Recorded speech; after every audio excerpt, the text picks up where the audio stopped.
I need to look up backgrounds for your Rumbles, your Royal Rumbles. For sure. Let's see. Turn you on. Lions. The Lions will do. Oh, I mean, I could put other news that Eli Manning's back with the Giants. You want to put that in there? Are you serious? Yeah. Is he like a consultant or whatever? Yeah, he's not playing. I got clickbaited. That's for sure. I'm like, what? No, is he back? We're gonna win. We're gonna win. Oh, like there's two. I mean, There's the two Giants was wins always right there. 2 wins. The Giants are always 2 wins against the with the Cowboys. Almost guaranteed if you get Eli. Oh my gosh! Right? Like seriously. Wow. Like guaranteed. Yeah, I'm kind of ready for football already. I watched a lot of U.S. Open over the weekend. Oh yeah, John Rahm, baby, Rombo, yeah. Can't believe Atlanta is going that far in the postseason for the NBA, dude. It's just Atlanta's a terrible team. I don't understand how this happened. And then the Suns, and then Brooklyn got beat. Brooklyn, you had the freaking super team, the super team. Brooklyn, yeah. You can only buy a championship one time. That's the Miami Heat. It can't be done anymore. Stop trying. I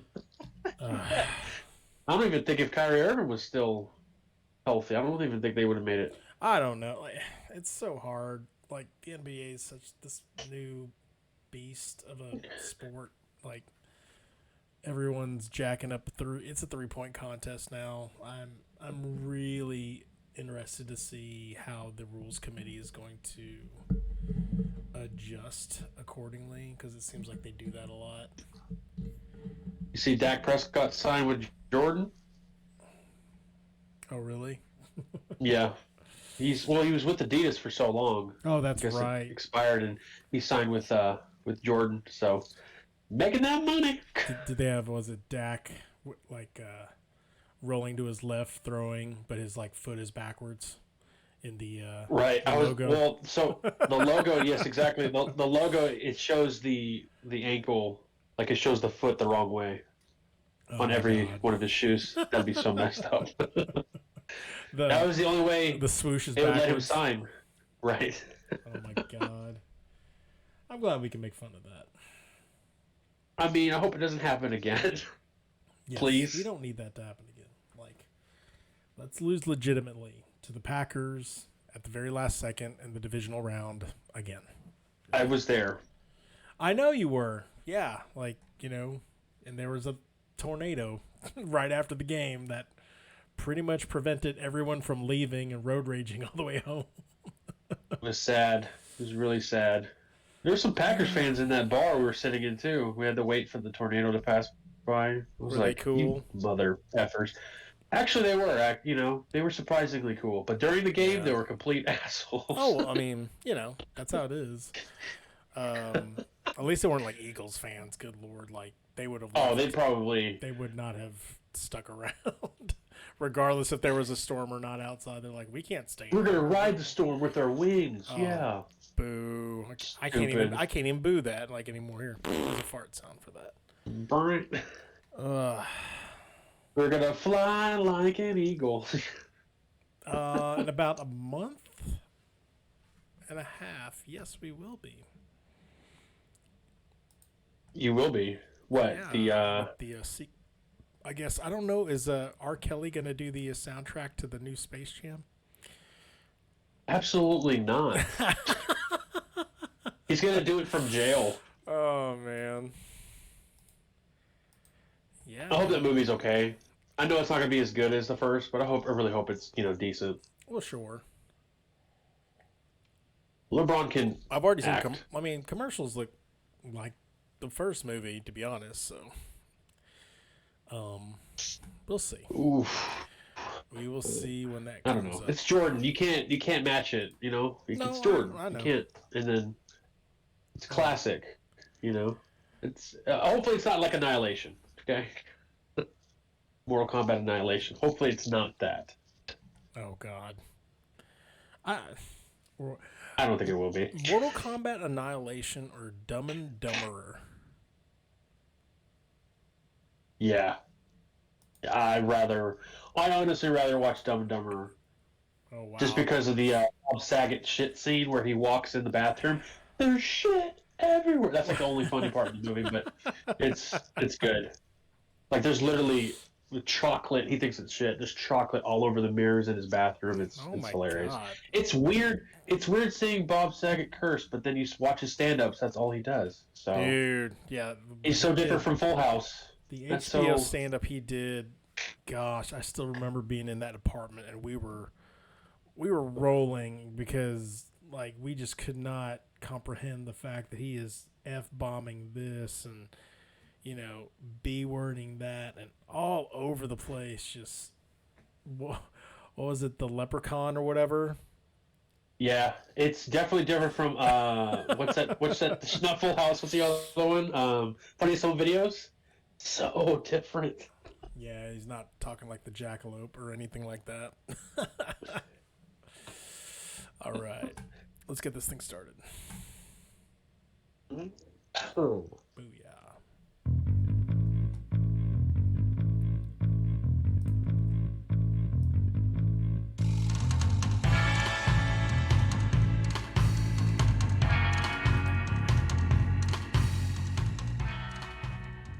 Good evening, everybody, and it is about time for the first episode this week of the Movie Broview. This is episode 17. I'm one of your hosts, Charzar81, and I'm here with my other Father's Day compatriot, Joshua Henderson. Josh, what's up, bro? What's up, brother man? How was your Father's Day? Happy belated Father's Day, by the way. No problem, man. It was good. Did the dad thing.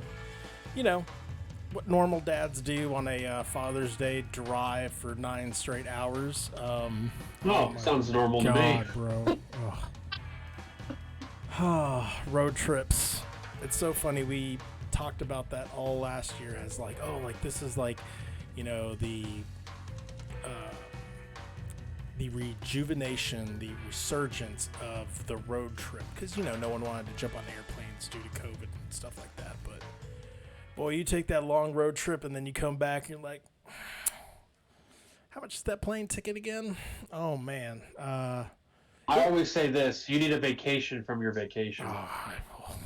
Yes. That makes any sense. You need like a couple days off. That is so correct. The wifey, she was the smart one. She actually took the last couple of days off, chilling at home, relaxing a little bit. Me, I was the dumb one. Go back to work, just hit it hard, and I'm like sitting at my desk going, "Oh, why am I even here right now?" Still trying to get used to the. I would never have thought like one time zone could affect my sleep as much as it has, but it has.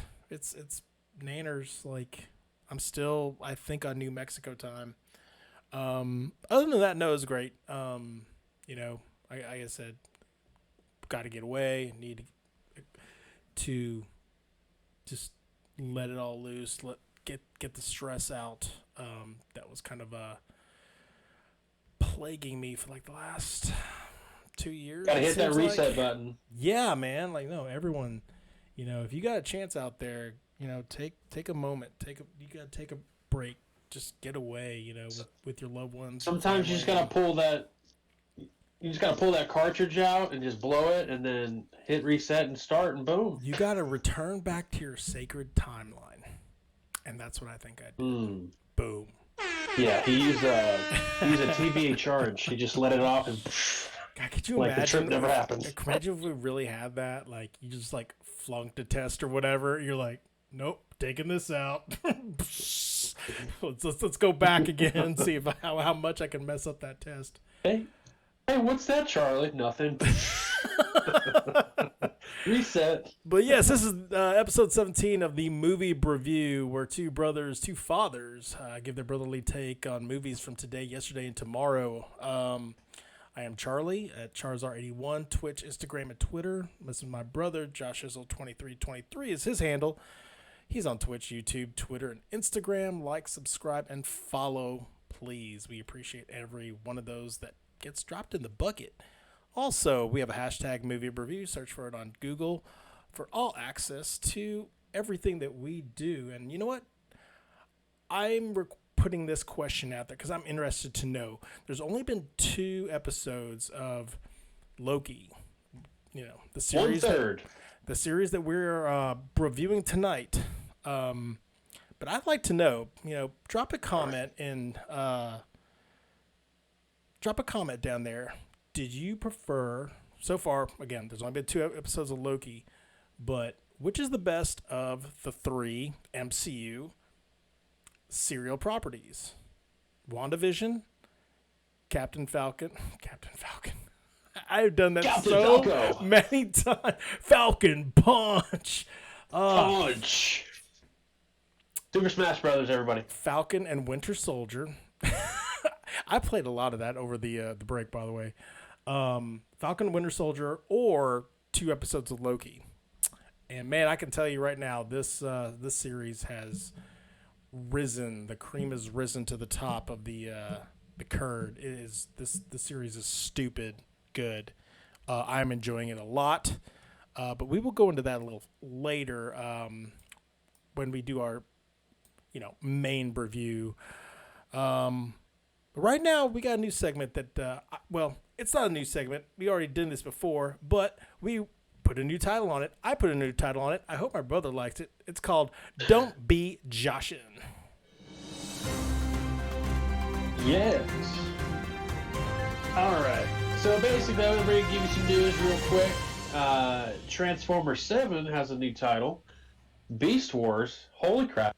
I'm sorry, it's called Rise of the Beast, but it comes from Beast Wars. Do you remember that old... Sorry about that. Did you hear that ringing on my end? No, you went really... Okay, something weird, really awkward happened. Oh, my finger. Where you went in and out, and then you went completely fast forward. It's like you were jumping through time. It was right. It was really wacky. I think they reset your sacred timeline, my friend, just now. You just didn't realize it. I don't know if you knew this, but I actually got a new job. I work for the TVA. Oh, dude. We have to give you an air horn. Wow. And a whole bunch of wows. Wow. Yeah. I guess it's a desk job. It's a desk job. I'm still learning from Miss Minutes, okay? Oh, no, but going back to the news, so the G1 Optimus Prime is confirmed, okay? So you're a very huge a big Transformers fan. Because you originally saw the original show. You've been a little older than me, so you know how it looks. I love the look of this new Optimus Prime. It looks fantastic. It's going to be Rise of the Beasts, call back to Beast Wars. I don't know if you remember seeing that old 90s 3D cartoon. It was amazing. I remember me and our cousin Zach, we used to watch it all the freaking time, every Saturday morning. But anyway, going over, and then they showed reruns in the morning. You had to wake up really early. It was super worth it, but you were really sleepy at school. Anyway, moving on to more news. Did you know that Dave Bautista was supposed to play a different role in Army of the Dead? According to Screen Rant's interview with Zack Snyder, he was originally supposed to be Vandero. Wow. What? Yeah. Wow. Isn't that crazy? But last minute, things of that nature, they went ahead and made him the main character. And Wow. I'm really glad they did, because Dave Bautista is definitely the showboater. He is definitely the one, for sure. Not the Matrix, the one, but Huh? Did they have... who was in mind to play the lead then?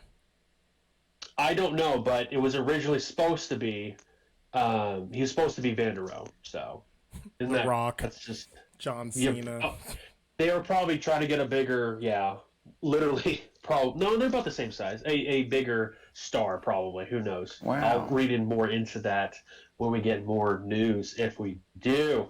Now, moving right along, did you know, remember, we reviewed, or Broviewed, excuse me, Greenland, right? The first one. Oh, first one, what does that mean? They're coming out with the second one? What the heck, is there another comet on the way? If you want to hear our Broview, go check it out on the movie Greenland. It's check it right now. Absolutely, after the show. So Greenland 2, it's going to be called Greenland Migration. It's going to tell the story of the Garrities in their journey across a frozen European wasteland to find a new home. So I guess it's going to continue right along where they left off after they've opened that gigantic garage gate thing to see the outside, how wasted it looked. Looked like Fallout, like you said before. But that's going to be interesting. I thought it was going to be another comet, and the comet was going to be called Kara, which is Superman's cousin, because the first comet was called Clark. But I guess there's no other comets. But I guess you don't need another comet. I mean, you've got a wasteland to go ahead and Greenland. Survive in, I guess. But what were you going to say, brother? You know what I fear of this sequel? This Could really it not be good? This feels to me like Independence Day Resurgence, where ID4 came out, was this, again, apocalyptic event that, Will Smith and Jeff Goldblum pulled it out with their Apple computer link up.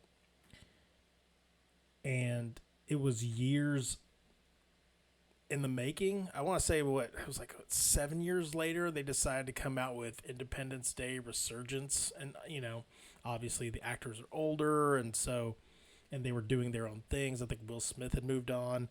He was just really mentioned really quickly as like a picture in the movie. It's like 20 years actually. 2016. Does this one have a it's date? 18 years. Huh? Does this one have a release date yet, or an anticipated? No, release date? it's been reported that a sequel has been announced this month. They announced it this month. We have no date yet. So I mean, it's definitely like more. It's not as far removed as Resurgence was from the original ID4, but gosh, it just makes me wonder. I just hope they've got better plans in place than was it Robert Emmerich who did ID4? We'll see. Like, I actually mentioned to you, I think after the fact, I was like, I would love to see what the world would look like after all this is done. It's interesting they call it Greenland 2. It's called Greenland Migration. Oh, really? Yeah, it's called Migration. It's this Greenland 2 is happening. It's going to be called Greenland Migration. So, like, is there another? We were joking. Is there another comet coming? Like, oh no, not another one. The comet's name is Karen. Yeah, don't be a Karen. Yeah, or Kara, Superman's cousin. Anyway, interesting. Yes, and lastly, other news I'm super happy about.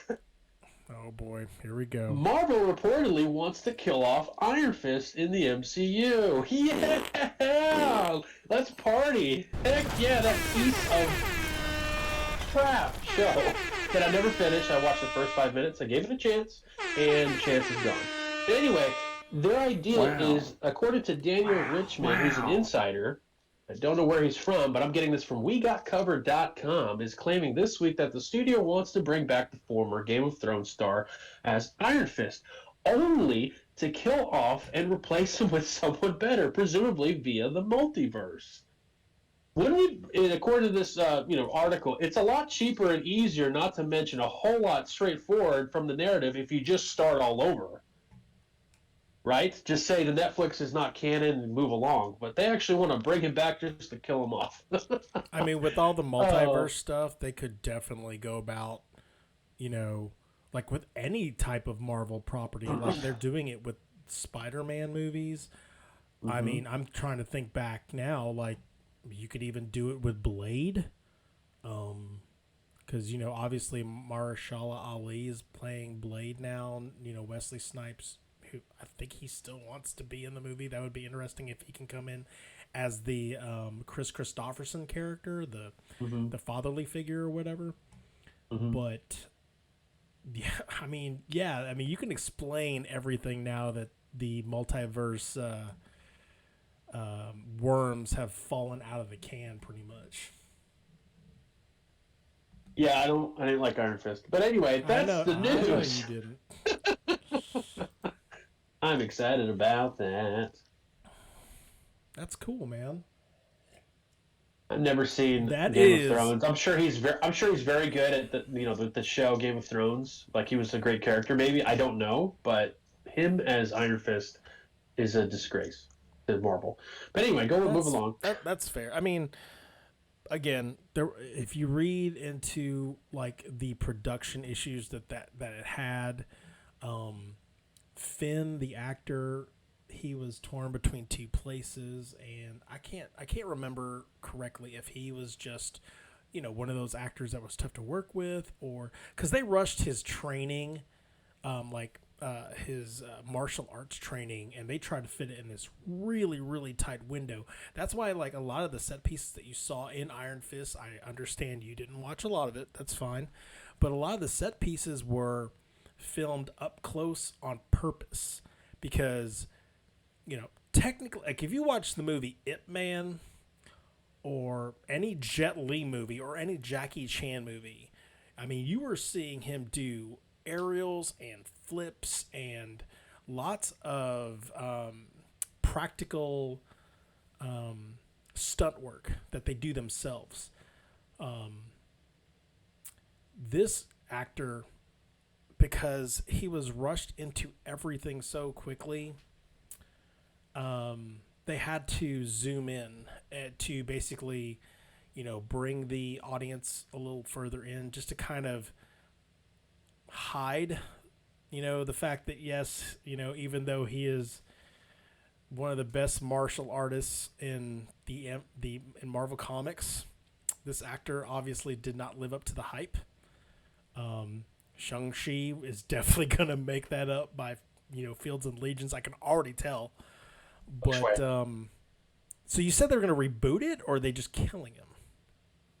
They're going to kill him off and replace him with the same character, but in a different multiverse. See, like that, again, like I said, multiverse can technically try to fix everything. Will they I mean, they're working really hard at fixing Venom. We'll see if, like, this multiverse MCU Sony collaboration will eventually bring that all in, because you have all the threads from Spider-Man 3 and Amazing Spider-Man 2 that are being incorporated into all this multiverse of madness, craziness. So that's why pencils got erasers, bro.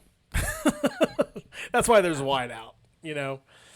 It's crazy that you can invest that much money into a product. Iron Fist, Netflix's Iron Fist, even like the Defenders. You didn't watch the Defenders then either, did you? I did. Okay. Because of the other heroes. Yeah.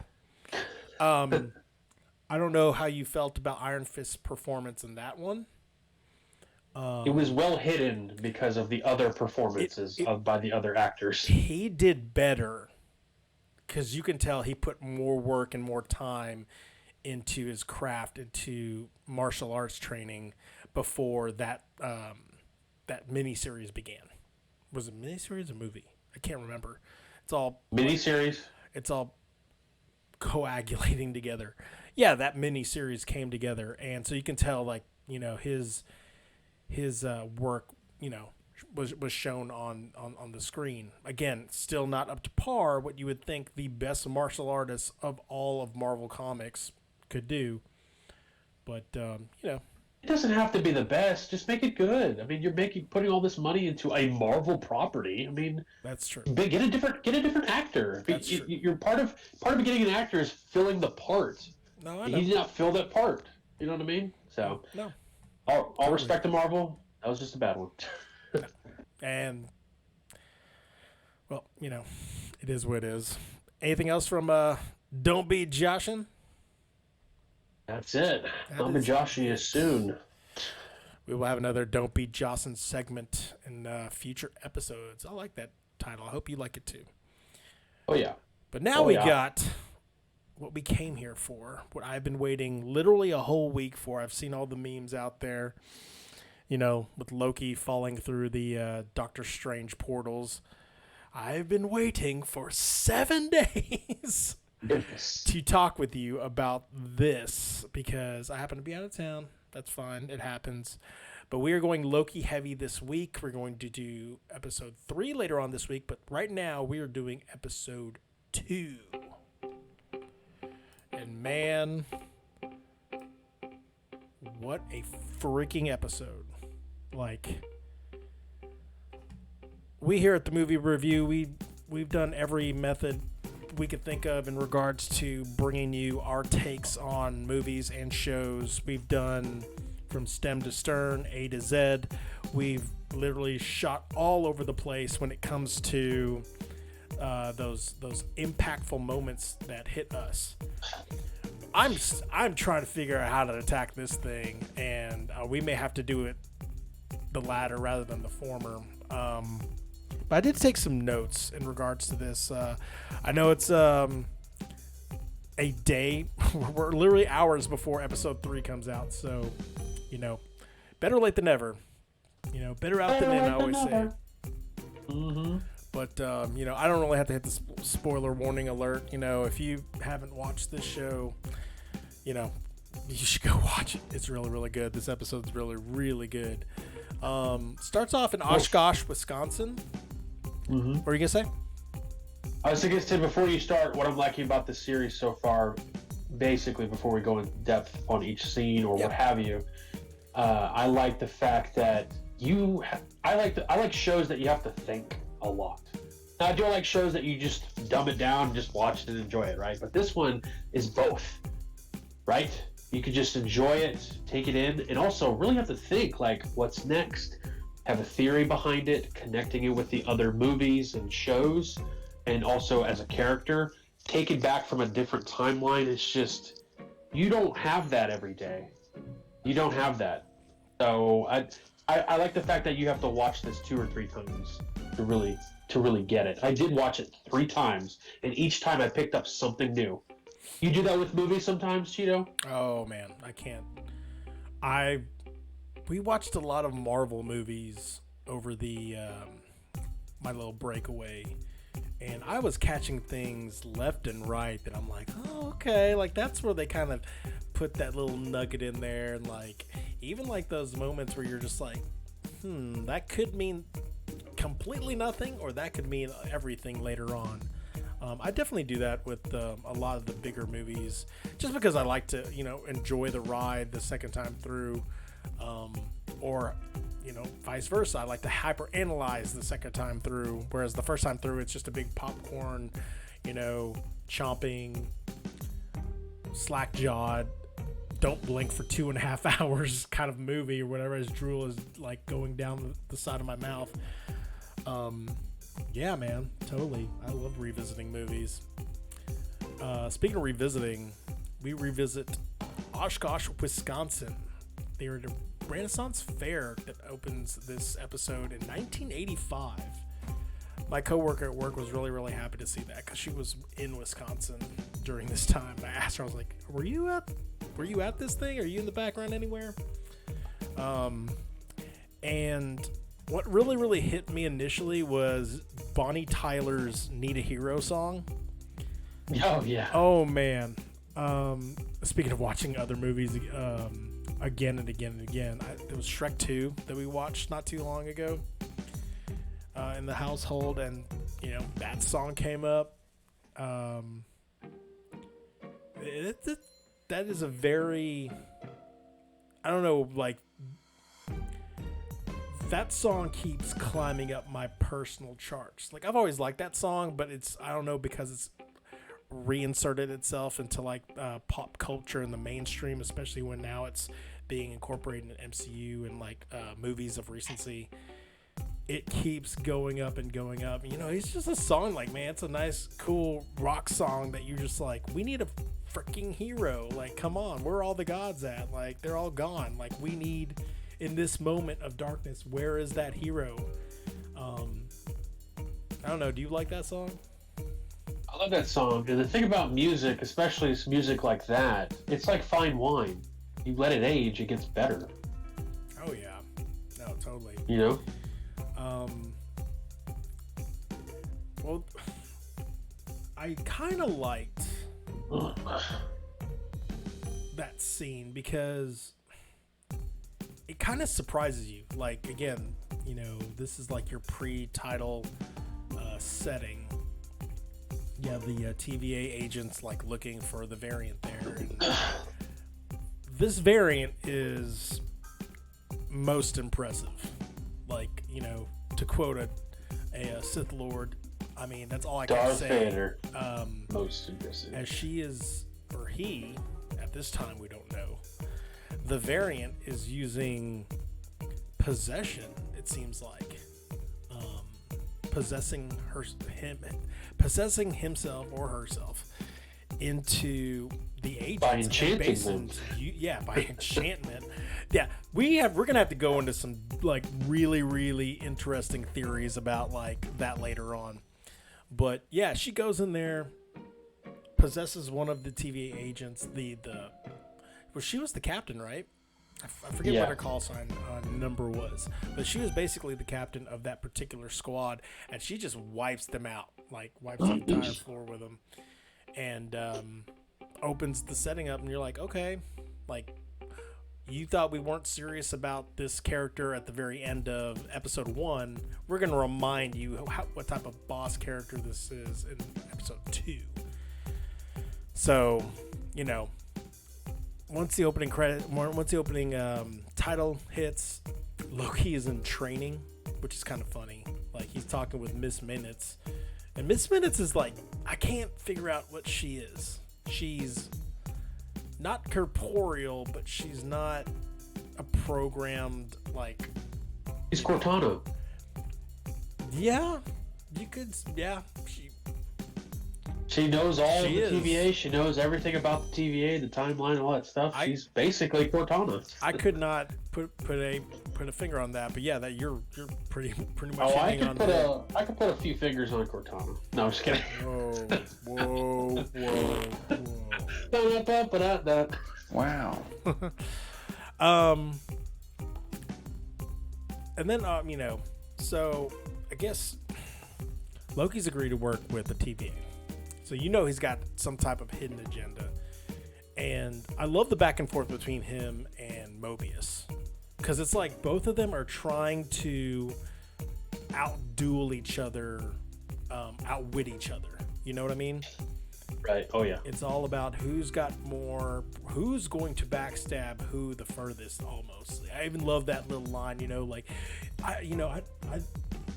was it Loki was saying basically like he didn't like backstabbing people. It's the worst way to do things. He's like, you've backstabbed people 50 times. Literally 50 times. I won't do it again. Yeah, Loki like stopped in his tracks. He's like, and I won't do it again because it's old. So he had to wait till like 50 times for it to be old. Mobius and the jet skis, like that has come up a couple of times in this episode. I know it was like really, really, you know, small and not kind of like in the mainstream of stuff. It kind of hit me because, you know, he really, really pinpointed that his favorite time apparently in all of time is the 1990s. That's Owen Wilson, that's for sure. Yeah, and please, Marvel, wow. MCU, Kevin Feige, find a way for Owen Wilson to stay in the MCU forever. Like, I don't care. Please let me find out that he's actually a watcher and he has to do all of this because he's just great in this series. Like, you know, like even when he's talking stern with Loki, you know, you can see his acting prowess just like come through the forefront. The salad scene is hilarious. Like, the Watcher is Stan Lee, though. No, I know that. Like, I mean, remember, there's more than just one Watcher. So. Right. Oh, that's true. Okay, I gotcha. But like, you know, that salad scene that they have, that back and forth between the two, it's really reminding me a lot of like a Lethal Weapon kind of buddy cop comedy at times. Right. Because, you know, they're both jibing at each other, but, you know, there's little nuggets here and there that like Mobius is, you know, uncovering like that Loki can help him out in like in weird ways. What can I say to Loki that will make him help me? Like the fact that he knows what makes Loki tick, you know, that it's not about him, you know, wanting to what was the line from episode 1? Glorious Purpose. Glorious Purpose. It's not about glorious purpose. It's about him knowing that, and he even purposefully used the superior Loki, that particular phrase, to ignite a fire under our Loki to say, hey, you're the one who wants to be the best out of everyone or whatever. If I tell him this will drive him to like help us, you know. So it's a really, really intriguing back and forth. I mean, how are you perceiving the back and forth between those two? Oh, it's great. You got Mobius, who's cool and collected, already knows how he is. Just walk. You can even see it when they're walking through the hallways at the TVA.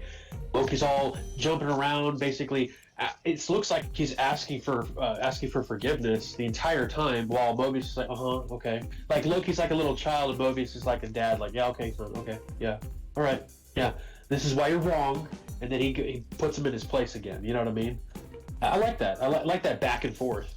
How many times have you watched this? 3, maybe 3.5. Okay. There was a line that hit me. Like I was watching it literally like an hour before we went live.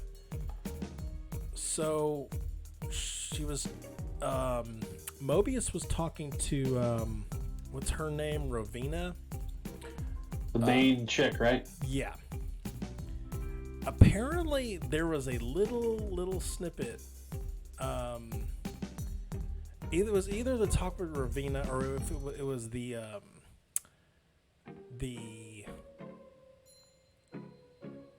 pre-mission like check with the TVA captain, because they were talking about Loki was basically the of all the variants that they've had to track down, Loki is the one who's been the most in quantity. And they started showing the variants, like, he was the one at the Tour de France with the yellow jacket. There was a Viking Loki. There was a Hulk Loki. Yeah. So I want to see if this show really, really wants to like let that can of worms spill out and see if this variant that they're chasing down is the most dangerous apparently to their cause. But I really, really want to see if like there's any stuff in the background, or if they come across any more other Loki variants. This is a huge side note, by the way. Sure. I was thinking about this earlier today. Yep. Does the Ancient One know about the TVA or the Timekeepers? Because she talks about time in Endgame. I know it's a really big side question, but I'm just wondering. No, she's thousands of years old, right? Just because she's got that dark energy she's using to stay alive forever? Yeah. Wow. I mean, Wonder if... she has to be aware of it, I would think. But then, I am still trying to comprehend, and maybe it's incomprehensible, of how powerful and how encompassing the TVA really is.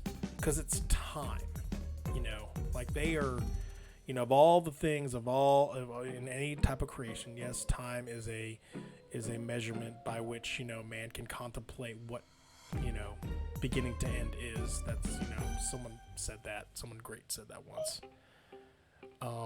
But time is like we said, time is undefeated. It is never lost, ever. It has always defeated everything in its path. And the fact that, the TVA is a construct that controls time, I would think makes it like so outrageously powerful. Like it's so like off the scale. Like I got a feeling that yes, she probably is aware of it, but what can she do about it? You know what I mean? Right. It could be just old writings that it's in that library talking about the TVA or talking about the Timekeepers. But I was just wondering, is there any connection between the Ancient One and the TVA? I would think so, just because they were in charge of the Time Stone. Right. But stones don't work in the TVA reality. That's true. But the fact that like there is a there is a relationship with it, that she, obviously is aware of other realms, that one of them would be as high as saying like, okay, there's this other, I don't even know what you would call the TVA, to be honest, this palace, I mean, heaven, I don't know, what would you call that? Reality? Yeah, I guess. I mean that kind of leads into my question that I posed to you, because they've mentioned it a couple times, but they actually kind of like put it, kind of at the forefront in this episode. The Timekeepers. Mobius has never seen these guys. I think Ravina, I don't think she's seen them either. So I'm like, are they even real anymore? Yeah, they're just cartoon characters to us now and statues. Like, are they corporeal? Are they figureheads, or are they actual people that we can go up and touch, physically, or are they just kind of like this idea thing, or are they like the what was it, the conductor from the Matrix, the second Matrix movie?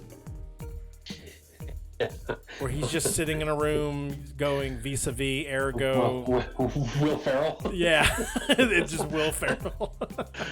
Vis-a-vis accordingly. Vis-a-vis! Ergo. Vis-a-vis. I don't know what I'm saying, I'm just talking. And just hitting his pen, clicking his pen. As soon as you said conductor Matrix, I'm like, oh gosh, here we go. Well, I mean, and seriously, because there's been questions his name is the Architect, by the way. Yes. Okay. Thank you. I was like, conductor. That's not right. That's But I knew what you were talking about. I immediately knew what Thomas you were the Tank Engine. Yeah, the Architect. So the Timekeepers, you're asking me, is the Ancient One aware of the time of the TVA? The Time Variance Authority. I mean, you have beings within that authority that aren't even aware of their higher authority, if you get my drift. Like, Mobius is one of the agents, and he's like, well, and it was that huge explanation of he was created by the Time Variance Authority. So what is real? He thinks it's real, but Loki does not. He thinks it's all a farce. But real? It's all... What is real? Yeah. What are cows? I don't know. But yeah, when it comes to that, there's also another question. These Timekeepers, are they real? Do they have a polarity between good and bad? Or are they just completely indifferent? We don't know. There is so... far up the ladder in terms of omniscience, and it's so funny because, to be honest, I've never heard of the TVA. I didn't keep up too much with Thor comics. Maybe they're working with the Beyonder. Who knows? Well, even reading stuff like the Infinity War, they were I don't even think they were ever mentioned amongst the elites. You have you Chaos, you had Nightmare, you had Infinity, you had the Living Tribunal, you had all those guys, and never were the Timekeepers or the TVA really mentioned. I don't know. I'd have to reread that series again. But going back to the actual TV series, the show is doing a great job of keeping them very ambiguous in the background, yet having them completely control the arena, just by their, someone mentioning the Timekeepers, and, they are the ones who have established control where there should have been chaos with all the potential multiverses. They're the ones who, after whatever battle or war that they had, they controlled everything into that one sacred timeline. And you could question yourself whether that control is a good thing or a bad thing, because now you're taking away freedom, free will. Yeah. Mm-hmm. I mean, that's what Loki was saying. Yeah, Loki's all about free will. He's like, there's no way that I'm meant to be going down this path. I'm going to, you find out later that his mission now is to overthrow the timekeepers. Like, he just says it straight up. Like, I was like, okay. And again, it's Loki. Who knows if that's really his true intent? Like, I don't know anymore. Like, there's so many half-truths in this thing that you just kind of have to watch it with a grain of salt and, enjoy the ride. Don't try to jump to episode 6 already. Like, that's the one thing I can't stand about some fanboys who watch this. Like, I'm guilty of this as well at times, but man, just enjoy this ride. Like, I love my niece, but man, she was so upset when she found that this was over in like 6 episodes. And I was like, there's 4 more episodes to watch. Just enjoy it. Don't be mad because there's an ending. Like, unfortunately, there is going to be an ending, as with all things, but enjoy the ride. That's what I'm trying to say.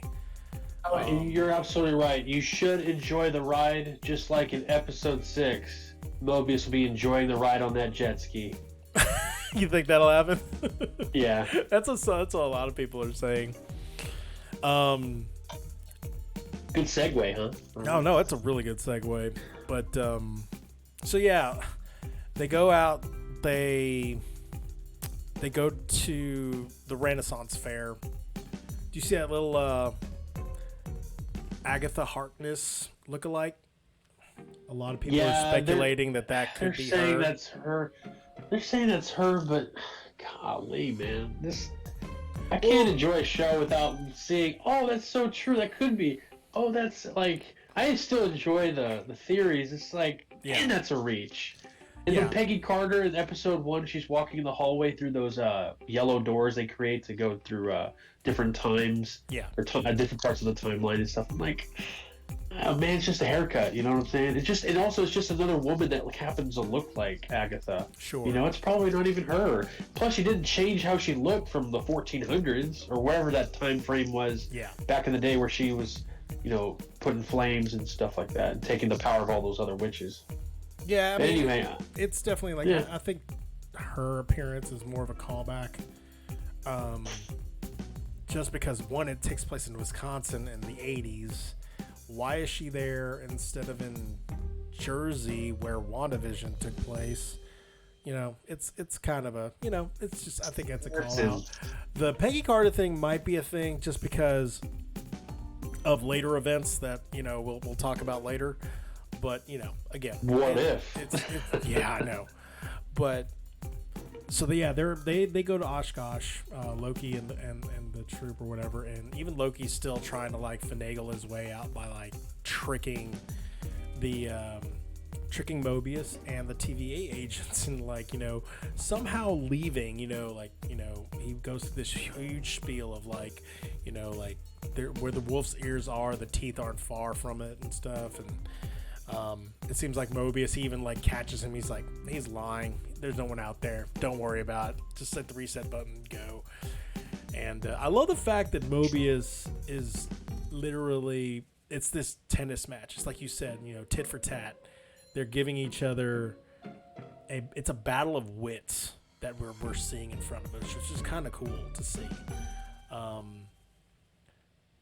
Later on, he basically gives Loki a task saying like, listen, this is their last chance. And he's given Loki more chances than anyone is willing to give him, like TVA agents, the lead girl. They can't trust him as far as they could throw him. For some reason, Mobius keeps trying to give him that chance. And he finds out that the variant could be hiding in apocalyptic events, which is kind of cool and kind of interesting how they explain all that, with the salad and stuff. Well, I've watched a couple of videos and theories and stuff like that, and IGN, which is a big one, they didn't like the fact that he found out so easily and quickly through reading about Ragnarok. because here's why they think that. It's because they don't think that's right, because this isn't the same Loki that was in Ragnarok. This isn't the same Loki that died in Infinity War. Spoiler alert. And I was just like thinking, well, dude, you people that give it a review, can't you think real quick? This is Marvel. They're not going to put 1,000 hours of he may have taken to go ahead and find out about that. The TVA moves in a different span of time. Time moves differently. Yeah, time is different. They just didn't show it. They just didn't show it. He probably read thousands of files and found out, oh wait, he put it all together with Ragnarok. He probably knows about Ragnarok because they've always known about Ragnarok. They knew about it. Didn't they know about it technically with Thor: Dark World? Well, Ragnarok has always been in their lore. That lore, yeah, exactly. Days. That's what I'm saying. And he even watched the film. He watched the film. He watched the film of everything going down with him and his death. Ragnarok may have been included there. And yeah, there is something to say hey, he found it so quick. It's a 50-minute episode, guys. We can't watch him study for hours on end. Let's get to the main point and let's move on to the reveal that yes, the variant is hiding in apocalyptic events. And I love the way they test that theory out by going to Pompeii. Well, he wanted to go to Ragnarok just to prove it. That's true. What do you want to go to Ragnarok so you can go and escape? No, I wouldn't do that. Yeah, that's true. So they go to Pompeii, and I love what was it? Mobius is all right, we just need to do some little small variant stuff to see if we can ignite the. You chirp like a bird. Can you chirp like a bird? And he's like, what? Are you kidding? And so he literally lets loose and lets all the goats out and talking in Italian. That was pretty cool. And he's just letting all the people know. He's like, by the way, this is the end of this. This is your last minute. You better enjoy everything right now. I am Loki. I'm from the future. I'm from that place. We're from the future, right? I don't know. I don't care. But just let you know, I'm bringing you bad tidings of great horror because you are all about to die. And I don't say that laughingly oh God, they're going to die. It's just the comical way that he goes about it because he knows that there is nothing if time happens like it is, there's nothing he can do to save these people or that they should be saved because if according to the sacred timeline this occurs, all these people are about to get wiped out. How they show that is Pompeii always has interested me. God, they came out with so many specials on the History Channel and stuff like that. I haven't saw an episode of Doctor Who. Yeah, Pompeii. It blows my mind sometimes. I try to the fact that and I'll admit this. I don't ever want to go and see Old Faithful because I know what's underneath it. Right. And I always just think it's gonna be my luck that someone's twisting my arm. Okay, we'll go. And then the cataclysmic event happens where the Earth decides to spit up all the magma, and I'm really right there at the epicenter. I'm like, you see? I told you we should have stayed away. I don't know. It's something stupid. I told you. But anyway, so while Pompeii is spewing its pyroclastic, ashes right towards, not Pompeii, Vesuvius is spewing out its ashes right toward the city of Pompeii. They're looking at the sacred timeline, and there's no sign of any variance whatsoever, even after Loki did his, song and dance in the street. So they did prove their hypothesis was correct. They came across another clue that tied those two together, and it was that boy from the French cathedral. Kablooey. Apparently it's a candy that comes out in the 2040s, 2050s? 50s. Well, yeah. The hurricane took place in 2050. Oh, yeah. It came out in 2049. And the hurricane happened in 2051. Yeah. But, I won't be in Alabama when I'm 70 years old. I'll tell you that. So bringing that up real quick. It kind of worries me. Is that going to happen? Yeah, is that going to happen? Hey, is the MCU going to predict the right thing like The Simpsons do or like Back to the Future did? I'll just let you know this. I will not be anywhere in that area when I'm 70, probably. We will be doing episode 50,000 of the movie review of as we go over the reboot of Iron Fist. Jeez. Oh. But serves a fart sound for that. But yeah, so they do their research. They come to find out that there's this, like, I forget what it was, a category 11, I want to say. A category 11 hurricane that was hitting Alabama. And apparently that was a apocalyptic event that wipes out a whole area of people, and that's where the variant was supposedly hiding at. Did you see that nice little Marvel call out with Roxcart? The category 8. Oh, it's category 8. It kills over almost 11,000 people. Yep, that's a sizable. They call it a Class 10 apocalypse. That's what it is, Class 10. For the TVA, that is. Yeah. No, yeah, sure. But yeah, so I like the little Marvel call out with Roxcart. Obviously, Roxxon is an energy corporation in Marvel Comics. But we're not here to talk about energy corporations or little Easter eggs. We're now to the main crux, the nexus event, if you will, of this episode. Because, man, I was looking so forward to this. There were moments in this that reminded me of Fallout, of Left 4 Dead, of, for some reason, Gears of War. All because it took place inside a grocery store. Or, kind of like a mall, Target-esque, Walmart-esque looking Which, store. by the way, I'm surprised. It's 2050. I mean, those are going to be... I think those are going to be obsolete.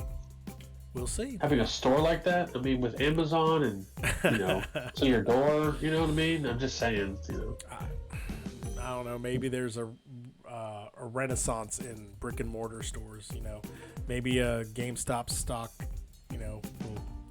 will give birth to the rise of brick and mortar stores once again. I'm only reacting this way because I never got in. No, it's okay. Don't worry about it. But yeah, I love it when everyone splits up.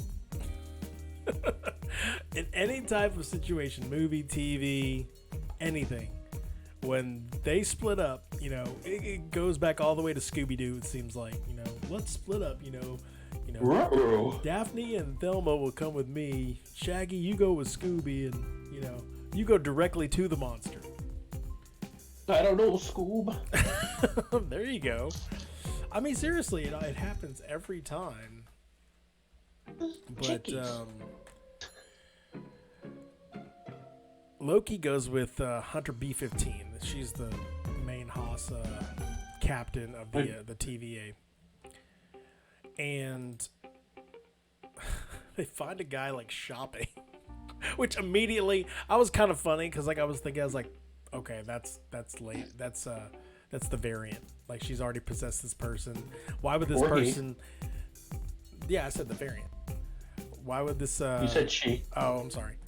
My apologies. Well, I mean, again, cat's out of the bag. We're just approaching it cautiously, just for the sake of. Wow. Yeah, the guy's just there, like, I'm here shopping for was it daffodils? I think. The hurricane sale. Yeah, really.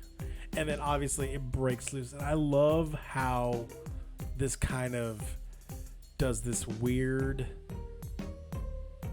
The variant jumps from person to person, like that. He or she keeps possessing different people, and I'm really, really actually impressed at each actor's ability to remain in that particular cadence of the variant Loki during that entire time.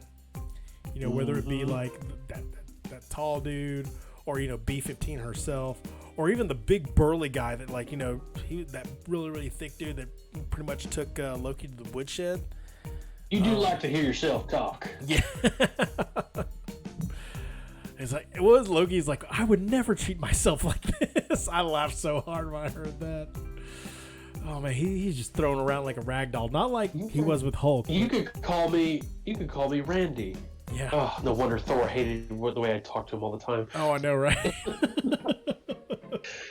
Was it Thor, or like was he talking like, you know, like no wonder his parents? I forget. You might be right about, you know, being Thor. I said no wonder Thor always got annoyed by what I was saying. I mean, dude, something like that. Stop being a smartass. Like, seriously. it's you're looking at yourself in the mirror, and it may force you to change some things about yourself. I don't know. But I love that Loki keeps egging the variant on. Like, why won't you show yourself to me? Like, you're constantly jumping, you know, like, you know, end this charade and show yourself. And it was that moment where he, like, yells. He's like, what do you want? Like, you know, what do you want from me? And it kind of does this weird echo. And then, you know, obviously we have the dramatic pan around, and the variant is just standing there. There she is, with the broken horn. There she is. Man.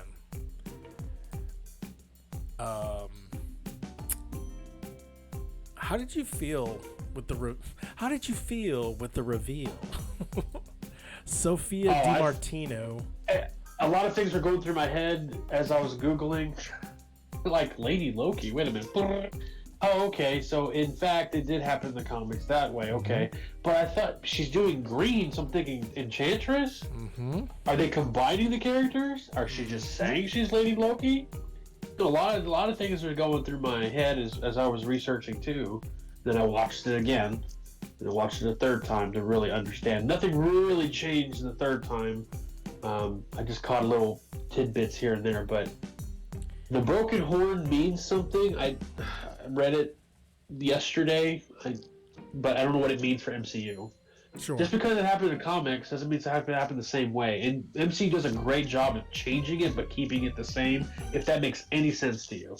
No, totally. I like that they're not remaining like too canon, that they're not a photocopy of the graphic novels, period. I like the fact that they go on their own. They take from existing properties that, you know, they're utilizing and make it and mold it to their own particular storylines and tastes. You're correct. There is a lot of speculation that who knows if they're going to answer this within the next 3.5 hours. But yeah, Lady Loki, like, you know, she comes to her full fruition. She's basically just tells him straight up, like, this isn't about you, which was like, that's something Loki would tell another Loki, by the way. I thought that was pretty interesting. Yeah, speaking to the speculation, it's not helping that Disney is kind of stepping on their own feet. I don't know if this is on purpose, to be honest, because if you're looking like at cast credits and merchandise as well, Sylvie, which is basically like, you know, the modern day version of Enchantress, given her powers by Loki, by the way.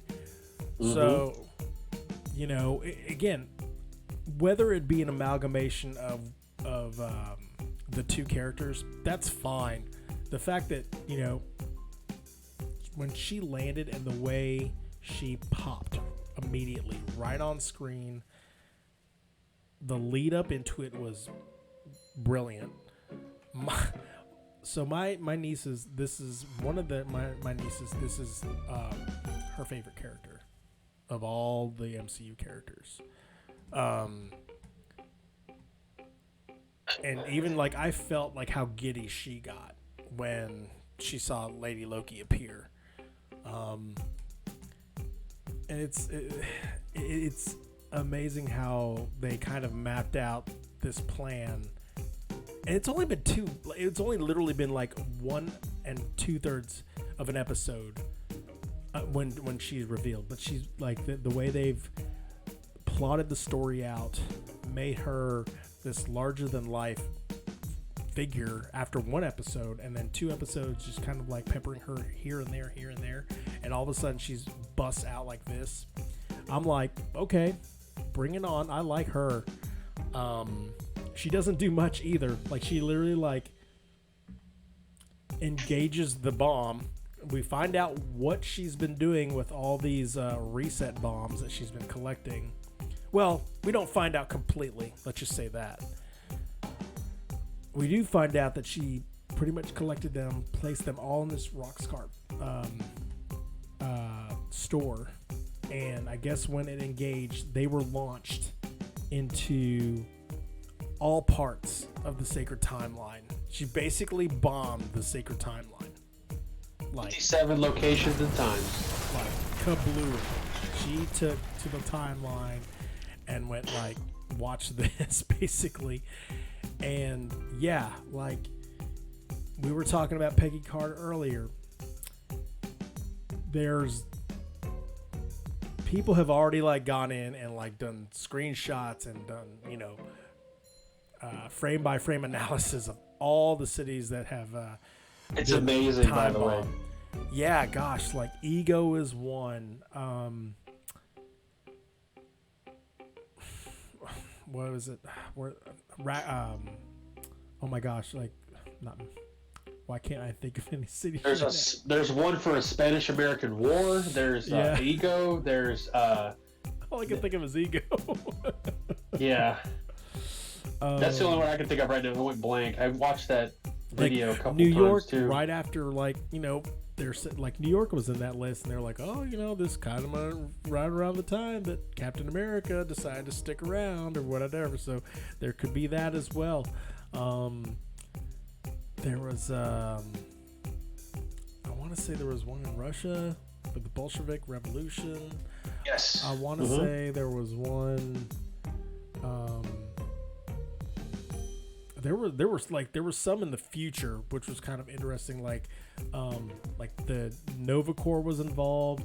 There was one on the planet where you get the Soul Stone. Like, who knows what was going on? There was one in Nowhere. The Celestials. There is definitely one in Nowhere with the beheaded Celestial Nowhere. There's one in Asgard. So something's going on there. It was bananas to see the workers at their stations just kind of like chilling, and then they're watching I can only imagine, by the way, like, especially how important their job and occupation is to control all of time, that they're just chilling here, and all of a sudden, like, it just grows like weeds out of that little line, and it's just going bananas. Like that one guy, he's like, we have an emergency code 000. Like, seriously, like, it's just gone off the freaking charts here as to what happened. And yeah, like, somebody bombed the Sacred Timeline. And yeah, like, I want to talk about leaving a very, very good or very bad, however you take it, first impression. Sylvie or Lady Loki, whatever she calls herself, the variant Loki, she totally did in that moment. And even like when she springs up that portal door, and she's just like, she turns and just looks at Loki and just gives her a nice little finger wave goodbye or hello, and walks through. And I'm interested because I've watched both episodes several times. When they step through that thing, it closes immediately when the last person steps through. That thing kind of lingered a little bit in this one. So to let it linger. And I'm trying to God, thank you. That's gonna be in my head tonight. now that's messing with my brain, saying, is that her leaving that open for Loki to come through, or was that just kind of like a, let's make it dramatic here to show, does Loki want to stay on this side, or what would actually best serve his interest? Actually, is the best question right here. Which would serve his best interest? Sticking around with the TVA to continue chasing the variant, or going with the variant and figuring out everything from there? So, yeah, man. I as soon as he stepped through, by the way, and that's what happened. He dove right through. Felt sorry for Mobius, Mr. Owen Wilson. Wow. He's like, Loki, damn it. Wow. That's another pure Owen Wilson thing to say, where he says, "Damn it." Yeah. No, I mean, not as powerful as WoW, but it's wow. That's definitely a Owen Wilson thing. Damn, the way he says, "Damn it." Yeah. Damn it. I mean, he's got to speak to the higher ups now. Like, he let this variant go. Not only did he let this variant go, he also let another variant go as well, like that he was meant to capture using this variant. So he's in double jeopardy right now, I think, with the time keepers, if they are real. We'll see. But yeah, man, no, A+ for that episode. I actually had to watch that episode the second time around. I watched it the first time with Homeboy in the room. Yeah, don't do that.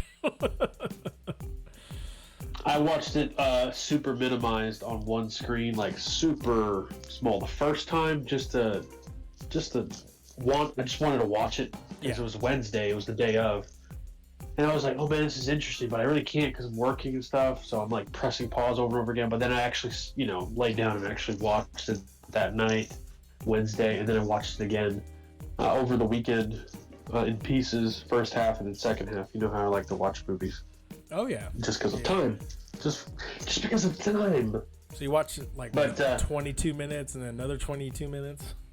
Basically, yeah. I forgot what the cutoff point was, but it was a perfect half, But I like every time I've watched it, I've learned something else, or I've noticed something that's connected, or a callback, or something of that nature. I really like. I like shows like that, and Marvel does a hell of a job doing that. And it's amazing if you go back, and I watched a little bit of what did I watch? Not Endgame. It was another Loki movie. I wasn't even watching a movie. I was just watching scenes on YouTube. You know how sometimes they have great scenes from the Marvel definitely movies. Wasn't Endgame because he wasn't in that. Yeah, he wasn't in that. Yeah, for sure. He was. It was Ragnarok probably. He was in the beginning. He died. You mean Infinity War, right? Yeah, Infinity War. Yeah. He wasn't in Endgame. My bad. I mean, he was in Endgame, but that was from the Avengers. Right. He left. Yeah. He came and he left. But I like how everything's connected and everything. I always say this about every Marvel property except for WandaVision. But anyway. Yeah, man. I give this 9.5 out of 10. Can you imagine, as a joke, Wanda having to create a hex around the TVA? I mean, that'd be a huge freaking... I don't know. Again, the TVA, for our sake, definitely it's been like manifested into something that's like physical. They've got all those old school, computers, and I'm surprised they didn't have some type of like microfilm or microfiche to like look up the files. That would have been hilarious if I saw that. Like, oh my God, I used to use that in the library. But how they depict what the TVA is, for our sake, probably is not what it really is. You know what I mean? Because you have to make sense to physical beings what it truly is. I don't know if that makes any sense at all. It's like saying, like, even in the episode, Loki said the timekeepers are reptiles, and I thought that was the most random statement, But again, they were talking about the randomness and chaos of birth and existence and everything like that. So, Reptile. you know, it's crazy. How was your trip to the concession stand for this episode, sir? They get my order right. They give me the ice cold Coke Zero. Popcorn they have plenty of butter on it. They even had, they had that cheddar, like the cheddar salt. I was able to add that to my popcorn. It's quite enjoyable. Nice. I even had my straw this time. I had 2 straws, just in case I lost the first one on the way to the theater. It was great. It's so far so freaking good. There's nothing I can nitpick. And if someone nitpicks it, you shouldn't, because it's not done yet. We've got 4 more episodes. I know. Let's not lament too much on that. People are going to do what people are going to do. We're enjoying let me say this though. You said your nieces, my nieces, they watched it and they're confused. They have to watch it multiple times. They can't. One of them can't finish it because they're kind of bored because they don't get it. And then my brother-in-law Eddie, he's had to watch it 3 or 4 times just to get it. And I agree with him. He always says, he says, I love movies or shows that make you think. And that is definitely what they've done with this particular series. With WandaVision, it is what it is. And then Falcon was just like a crime terrorist thing. It's gonna get fixed. With this, you have no freaking idea how it's gonna end. No clue. That's what I love about this. Yeah, you can't predict it besides a jet ski with Owen Wilson. Yeah, WandaVision was an homage to the history of sitcoms. Right. Falcon and Winter Soldier was a spy international, like, I don't want to see war terrorist, but thing. Yeah, it was like very war terrorism. Balls to the wall. Almost political too. Yeah. There was a lot of politics in it. There was a lot of like current events that were brought up in it, that hit us really close to home. But Loki delves in the idea of, again, what is time? What happens if multiverses breaches? Like, should there be a sacred timeline? Like, if there is a sacred timeline, what is the difference between free will and fate? Like, they're intertwined, one and the same. It's crazy, and it does make you think, and it does make you want to watch the episodes over and over again. Like, and fortunately for us, it's also a very, very good story with very, very good acting. Didn't realize, honestly, that Tom Hiddleston was one of the executive producers, and I was like, that makes a lot of sense. To have the lead actor, put his 2 cents in on a lot of the creative stuff that goes into the show. But that is our movie / series review of Loki, episode 2. Man, I'm already looking forward. Oh man, I can't. I keep looking at my clock. I keep looking at the clock on my monitor, and I keep counting down. I'm thinking, I think it releases at like 2 a.m. 2 a.m. for us. Yeah. No, when we were in New Mexico, I had to I don't want to say force, but I convinced my niece. I was like, listen, because she is the one, like, she will be up at 2 this morning. Regardless. Tomorrow morning, and she's going to start watching it. She may watch it several times, and then she'll go to bed, and, she gets on the internet with her friends and stuff. She's out of school right now, each to his own. But I convinced her for episode 2 to, 1, not watch it at 1 in the morning because it was 1 o'clock there, and then 2, wait for us. And we literally, I was very impressed by her resolve to kind of just chill, wait for her sister to get up because they'll watch it together. 2, wait for us to get up. 3, wait for the wifey, their aunt, to get kind of ready because she was downstairs and everything like that, and they weren't like, come on, let's go.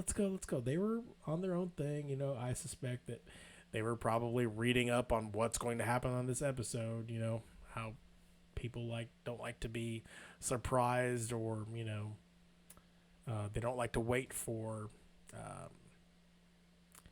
the other shoe to fall down. They'd rather read about it first or anything like that. I get caught like that a lot, unfortunately. But when it comes to stuff like this, I'm like, again, I get why they put out trailers, but I will not watch them. Just because I want to see it fresh. Yes, I've seen some screenshots of them the trailer for episode 3, which I'm like, wow, how can you have a whole trailer for a show? There's a trailer? Oh, I gotta watch it right now. There's a trailer, and they had trailers for WandaVision. I'm like, if you do a 2-minute trailer, that's 1/10 of the show. I get doing a trailer for a movie, but don't do it for a TV show, or a streaming show. Come on now. That's just my 2 cents on that. And I get it. They're trying to, entice either new viewers or keep the viewers coming. It's different for us. We've read the comic books. I'm all in. If I could pre-purchase my tickets, if they had if Marvel decided to do this, which I think would be a genius thing to do, and they're like, hey, here's Phase 5. You can buy your bulk tickets now. Just go ahead and buy them if you're that, so inclined. And maybe buy, say there's 5 movies coming out, and each ticket is worth $15. $20. Oh, okay. And the last ticket may be half off or free. Buy 4 movies, get the 5th one free or whatever. I would totally do that. I would do that now. No refunds. I just go ahead no refunds. Just prepay it. Just go ahead. I would pay for Shang-Chi, Eternals, Spider-Man, Doctor Strange. It keeps going. It's so awesome. I would pay for all that, in one lump sum package. And it's here you go. Here's my money. Take it right now because you're going to get it anyway. Here you go. Here you go. Here you go. Yeah. I would never. Oh, no, totally. But I don't know where I was going on with that rant. It was just speaking kind of out of this. Basically, you're saying, take my money, you're doing a good job, MCU. Yeah, and they are. They are doing a very, very good job. But yeah, that was our series review on Loki episode 2. Episode 3 is coming around the horn. Josh, when do you think we can have this one out to the masses on YouTube, my friend? Tomorrow. All right. This will have to beat My Spy, to be upfront with you. No, totally. I mean, do that. I mean, my Spy can wait. My Spy is currently out, however, if you want to listen to the audio podcasts on any of your podcast distributions. So check that out. But this will be out tomorrow as well on the podcast. It's kind of cool. Check it out. You got to check it out. Check it out, man. Yeah, we got nothing else for you guys tonight. It was really, really straightforward. Glad to be back. I'm just glad, we could start doing this again. I missed this last week. Yes, I was on vacation, just kind of doing my own thing, but this is kind of I love this weekly. Looks like for the unforeseeable future, this dual weekly feature that we do, because it's fun and it gets me to watch things and watch movies. And I don't know, do you watch movies now in a different way, or your shows in a different way, or has this experience changed anything for you? Yeah, it's yeah. I mean, wow. Yeah, nah, I don't know. Yeah, I guess it did. I mean, I guess it did. I don't watch them. For example, perfect example, Greenland. I would have literally just sat there and just, okay, end of the world. okay, they're trying to escape. Cool. Like, just to sit back and enjoy it. But in that movie, like, I was actually dissecting, like, wait a minute, why would you? Now, come on, you like.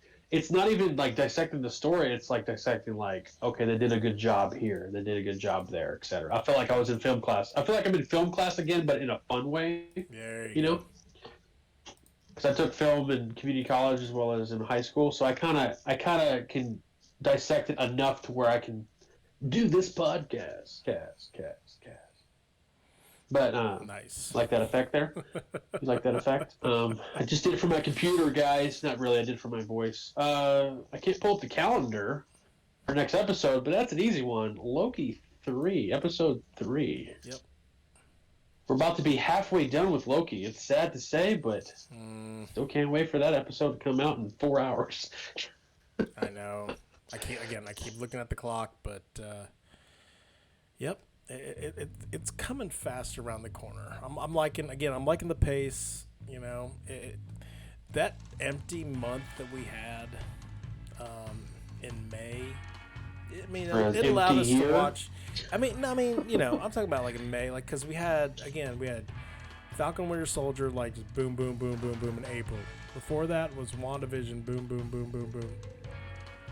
In May, you really didn't have much. You know, we put in Tenet, we put in Greenland, we put in Army of the Dead. We had our DC doubleheader with Aquaman and WW84. Again, all of these are available on my brother's YouTube channel, Joshizzle2323. Go check them out. Hashtag movie review. By the way, I do have something to say. I was busy during that month. Well, we watched other things. We've reviewed them, of course. But I actually finished up, and this is on Disney Plus, the series called Big Shot, about John Stamos, former college coach, getting kicked off by throwing a chair at a referee in the middle of a game. Has to coach for a all-girls high school basketball, by the way. It just ended. It was 10 episodes. I don't see how they would bring it back. There are some storylines they could. I really like that show.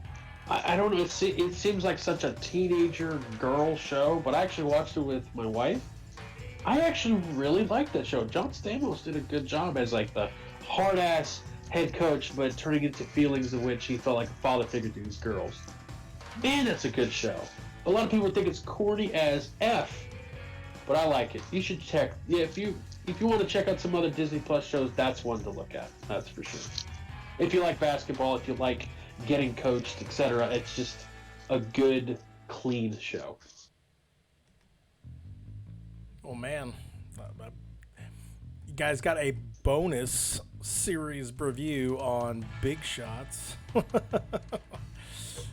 I honestly think you would be okay with it, brother. I think you'd be okay with it. Yeah, no, it sounds like, I mean, I'm so, like, in the middle of, you know, playing Mass Effect, and we started this new show called Kevin Go F Yourself, which that looks pretty good.